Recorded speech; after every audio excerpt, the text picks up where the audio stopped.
안녕하십니까. 묵계 이상원입니다.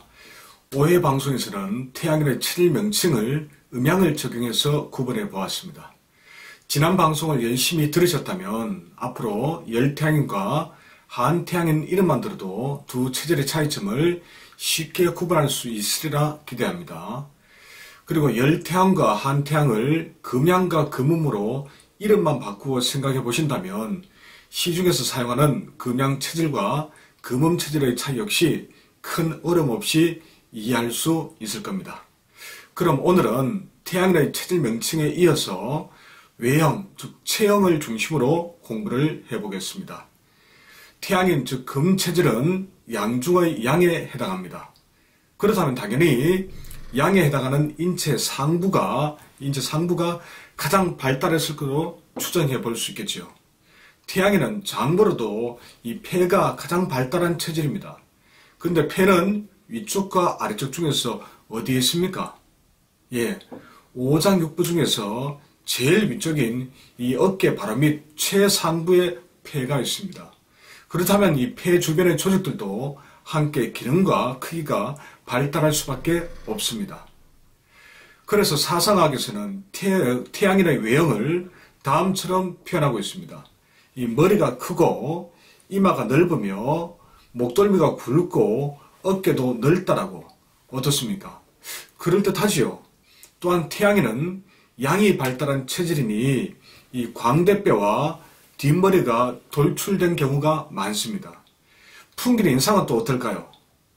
양의 기운이 가장 강한 남자 중의 남자 체질이니 조금 억센 느낌이 있고 눈빛도 발산적이고 강렬합니다.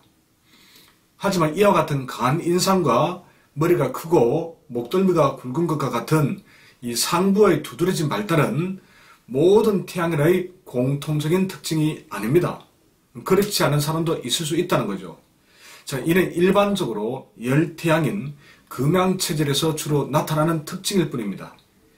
체질 명칭에서도 알 수 있듯이 열태양인 금양체질은 8개 체질 중에서 가장 양적이고 최상부에 위치한 이 폐도 가장 크고 튼튼합니다. 그러니 어깨부터 이 머리까지 두드러지게 발달할 수밖에 없습니다. 열태양인 금양체질 인물로는 연예인 이혁재, 김구라, 유통씨, 그리고 정치인 노무현 대통령을 떠올려 보시면 이해가 잘 되실 것 같습니다. 이분들은 거의 대부분 이 두상, 머리가 평균 이상으로 큽니다. 그럼 여기서 질문을 던지겠습니다. 열태양인 금양체질은 당연히 머리가 클 테고 열태음인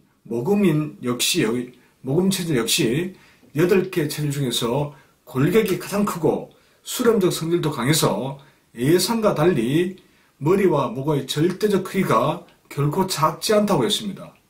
무슨 말인지 혹시 이해가 잘 되시지 않는다면 태음인 동영상편을 다시 한번 살펴보시기 바랍니다. 그럼 열태양인과 열태음인의 머리와 목을 비교하면 어느 체질이 더 클까요?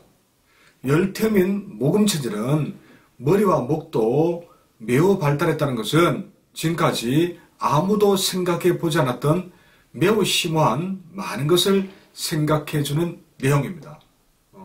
그냥 상체로 정할 때는 당연히 음체질이니 하체는 발달했고 상체인 머리와 목은 작을 것이다라고 생각할 수 있기 때문입니다. 자, 이 부분에서 헷갈리신다면 체질별 외형을 이해할 수도 없고 외형으로 체질을 짐작할 수도 없습니다. 열태양인과 열태음인의 머리와 목의 크기 비교는 숙제로 남기도록 하겠습니다. 한번 깊이 생각해 보시기 바랍니다. 하여튼 열태양인 금양체질은 인체 상부의 외형이 매우 발달했다고 했습니다. 하지만 한태양인 금음체질은 열태양만큼 그렇게 두드러지지가 않습니다. 한태양인은 열태양인에 비해서 상대적으로 음적이고 폐의 크기와 강약도 열태양인 다음인 두 번째이기 때문입니다. 그래서 한태양인은 머리가 크고 목덜미가 굵으며 어깨도 크게 벌어진 경우는 별로 없습니다. 저 묵계 역시 한태양인 체질입니다. 제 머리가 그렇게 크거나 목덜미가 굵거나 어깨가 크게 벌어진 그런 형상은 아니죠. 자, 다만 이 한태양인은 상부 외형은 두드러지지 않지만 대신 목소리 등의 기능이 발달했다고 이해하시는 것이 올바른 접근법입니다.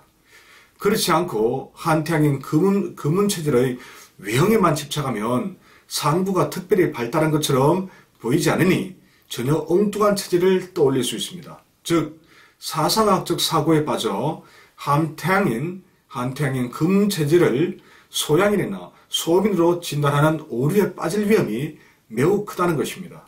참고로 한태양인 금운 체질은 여기에 해당하는 인물로는 박정희 전 대통령, 이명박, 박근혜 전 대통령, 그리고 손석희, 진중권, 유시민, 김문수, 홍준표, 조수미, 김연아 씨 등이 모두 이 체질에 해당합니다.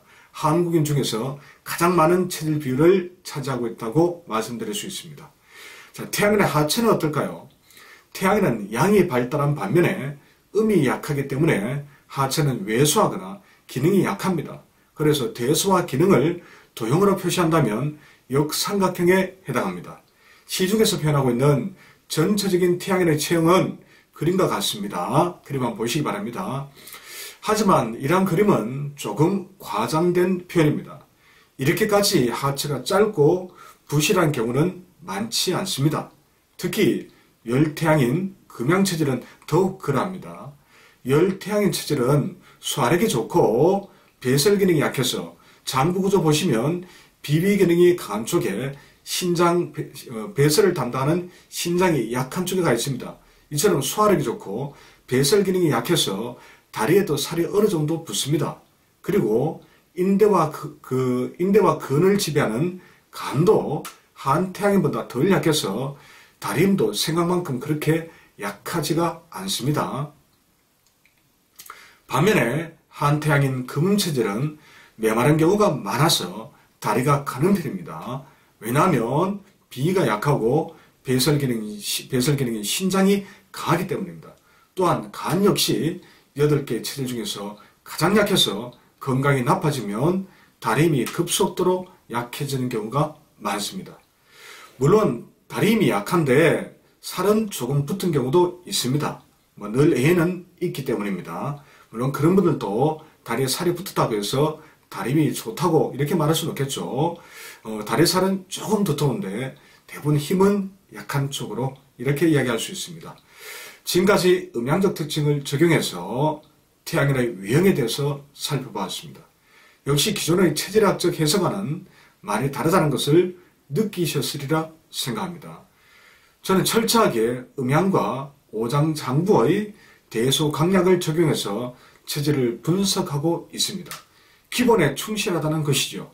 그래서 더 논리적이고 자신이 있습니다. 아무쪼록 저 묵계의 체질학 강의가 여러분들에게 도움이 되었으면 좋겠습니다. 마무리하겠습니다.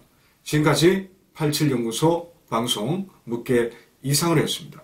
7회 방송에서 다시 뵙겠습니다. 고맙습니다.